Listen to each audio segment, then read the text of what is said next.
Hello everyone, welcome to my YouTube channel. आज हमारा topic है एक्सरसाइज 7.2 क्वेश्चन नंबर 1। गिवन है हमें स्टेटमेंट में isosceles triangle A B C in which A B and A C are equal, ये हमें given है। और bisector of angle B and angle C they intersect at the point O. और हमने proof क्या करना है, O B equals to O C and A O bisect angle A. It means यहाँ पर मैंने मार्क कर दिया एंगल 1 एंड एंगल 2, ये हमने इक्वल प्रूफ करने हैं। तो स्टार्ट करते हैं क्वेश्चन। सबसे पहले हमारे पास क्या है, गिवन में है ए बी इक्वल्स टू ए सी, ये हमारे पास गिवन है। और हमने इंट्रोडक्शन में किया था कि जब दो साइड्स इक्वल होती हैं तो उसके अपोजिट एंगल्स भी जो हैं इक्वल होते हैं। तो यहाँ पे अपोजिट एंगल्स क्या बन रहे हैं, ये देखो angle B and angle C बन रहे हैं, ठीक है। तो इट मीन्स अगर ए बी ए सी के इक्वल है, therefore angle B is equals to angle C आएगा। और रीज़न हमारा यहाँ पे क्या होगा, रीज़न आएगा angles opposite to equal sides of triangle, equal sides of triangle are equal. Then उसके बाद नेक्स्ट अब हम क्या करेंगे, यहाँ पर मेरे पास angle B and angle C equal आ गया। अब हम इनको हाफ के साथ मल्टीप्लाई कर देंगे, दोनों एंगल्स का हाफ लेंगे। Half of angle B is equals to half of angle C. अब देखो हाफ ऑफ एंगल बी क्या बनेगा, इस पूरे एंगल का हाफ, हम इतना पार्ट लेंगे सिर्फ। ये पार्ट भी ले सकते हैं आप, ये ऊपर वाला भी ले सकते हो, लेकिन मुझे सिर्फ इसके साथ ही काम करना है क्योंकि इसी में ओ बी एंड ओ सी आ जाता है, ठीक है। तो इट मीन्स मैंने हाफ ऑफ बी क्या लिखना है, half of angle B is angle O B C लिख लेंगे, ठीक है। तो ये हमारे पास आ जाएगा angle O B C and half of angle C क्या आ जाएगा, angle O C B. This is angle O C B, ठीक है जी। अब देखो ये जो मैंने रीज़न दिया था पीछे, अगर angle opposite to equal sides of triangle are equal तो इसका उल्टा भी होता है, ठीक है। यहाँ पर एंगल्स इक्वल आ गए तो इट मीन्स ये जो दो साइड्स हैं ये भी क्या हो जाएंगी, इक्वल हो जाएंगी। Therefore O B equals to O C. अब यहाँ पे रीजन्स क्या होगा हमारे पास, sides opposite to equal angles of a triangle, equal angles of triangle are equal, ठीक है। तो इसी के साथ हमारा जो फर्स्ट पार्ट है ये कंप्लीट हो जाता है। तो अब हमारा सेकंड पार्ट स्टार्ट होगा।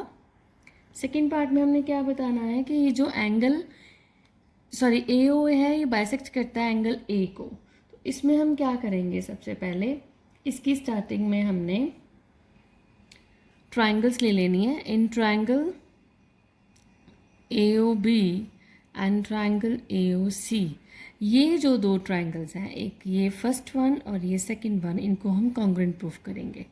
अब इन दोनों ट्राइंगल्स में देखो ए बी और ए सी हमारे पास क्या है, इक्वल है, ये हमें गिवन है, ठीक है। और ये क्या बनती है, साइड। नेक्स्ट और हमारे पास क्या है, और हमारे पास यहाँ पे क्या गिवन है, O B and O C, ये भी इक्वल है। ये कहाँ से इक्वल हुआ, ये हमने अभी अभी प्रूफ किया, प्रूव्ड अबव। और ये भी क्या है, ये भी साइड है। और इसमें ओ ए दोनों ट्राइंगल्स में क्या आ रहा है, कॉमन आ रहा है। और ये भी हमारे पास क्या है, ये भी साइड है। Therefore triangle A O B is congruent to triangle A O C by S S S criteria, ठीक है।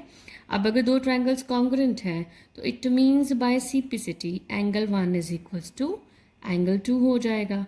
और angle 1 is equals to angle 2 का क्या मतलब है, ए ओ bisects angle A.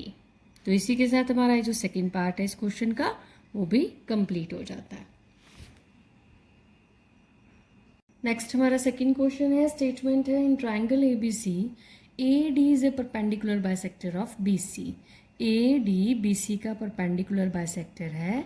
It means ये जो बी डी और बी सी हैं ये इक्वल है, ठीक है। और अगर यहाँ पे डी पे 90 डिग्री का साइन मार्क किया गया है परपेंडिकुलर बाइसेक्टर, तो इट मीन्स ये वाला पार्ट भी मेरा कितना हो जाएगा, ये भी 90 डिग्री हो जाएगा। तो हम यहाँ पे एंगल 1 और एंगल 2 मार्क कर देते हैं। देन उसके बाद हमारे पास क्या है स्टेटमेंट में, show that triangle A B C is an isosceles triangle in which A B is equals to A C, हमने प्रूफ करना है। तो हम क्या करेंगे, ये जो दो ट्राइंगल्स आ रही हैं, एक ये और एक ये, first one and second one, A B D and second one is A C D, इन दोनों को हम कॉन्ग्रुएंट प्रूफ कर देते हैं, ठीक है जी। तो हम कौन सी ट्राइंगल्स लेंगे प्रूफ में, in triangle A B D, और सेकंड ट्रायंगल हमारे पास है ए सी डी। इन दोनों को हम कॉन्ग्रुएंट प्रूफ करते हैं। तो सबसे पहले इसमें देखो हमारे पास क्या आ रहा है, B D equals to D C, B D equals to D C. इसका रीज़न हमारे पास क्या है, इसका रीज़न है हमारे पास A D is a perpendicular bisector of B C. ठीक है, और ये बन क्या रही है, ये बन रही है हमारे पास साइड बन रही है। दूसरा उसके बाद यहाँ पर देखो angle 1 and angle 2, angle 1 and angle 2 ये दोनों क्या है 90 डिग्री, और ये क्या बन गया, एंगल आ गया। देन उसके बाद इन दोनों ट्राइंगल्स में देखो ए डी क्या आ रहा है, common, A D equals to A D, ये हमारे पास आ रहा है कॉमन, और ये आ गई साइड। तो रूल क्या बन गया, S C S. Therefore triangle A B D congruent to triangle A C D by S C S rule. अब जब ये कॉन्ग्रुएंट है देन बाय सिंप्लिसिटी इसके जो कॉरेस्पॉन्डिंग साइड्स होंगी, ये जो A B and D C है, ये क्या हो जाएंगी, equal. A B equals to A C by simplicity. तो ये हमारा इस क्वेश्चन का ये वाला पार्ट जो है प्रूफ हो जाएगा, इसमें ए बी इक्वल्स टू ए सी। इसी के साथ हमारा ये क्वेश्चन कंप्लीट होता है। आपको मेरा कंटेंट अच्छा लगे तो मेरी वीडियो लाइक एंड सब्सक्राइब ज़रूर कर दीजिएगा। Thank you so much.